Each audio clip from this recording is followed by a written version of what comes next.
Businesses in Los Angeles cleaned up on Tuesday after a night of unrest, as protests continued against President Donald Trump's deportation efforts in the city. On day 5 of the ongoing mass demonstrations, hundreds of U.S. Marines arrived in the Los Angeles area under orders from the president. Trump also activated 4,000 National Guard troops to quell protests, despite objections from California Governor Gavin Newsom that the deployments are politically motivated. Los Angeles Mayor Karen Bass said federal intervention was not warranted. This was not needed. The idea that the administration would usurp the authority of our state government, take it away from our governor, Gavin Newsom. The governor knows that if we put a request in for the National Guard and it went to him, he would comply. There was never an issue there because we were never thinking about calling upon the National Guard.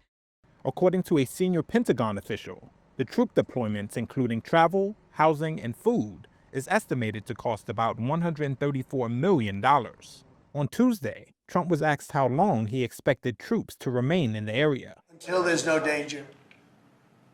It's easy. Look, it's common sense. You ask me that question. When there's no danger, they'll leave.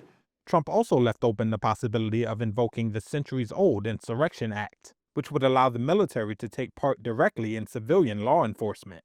If there's an insurrection, I would certainly invoke it. We'll see. But I can tell you last night was terrible. The night before that was terrible. On Monday, Governor Newsom filed a lawsuit asserting that Trump's activation of Guard troops without the governor's consent was illegal.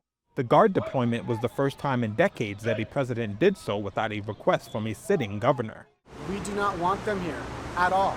Back in the historic core district of Los Angeles, where several stores were damaged and looted overnight, Resident Daniel Fabiano told Reuters that the more troops Trump deploys, the worse the situation could become. The federal government is what is causing this. This was not happening, when I woke up on Friday morning. This was a peaceful, quiet neighborhood. It is only getting worse the more the federal government is antagonizing and tweeting insults at us.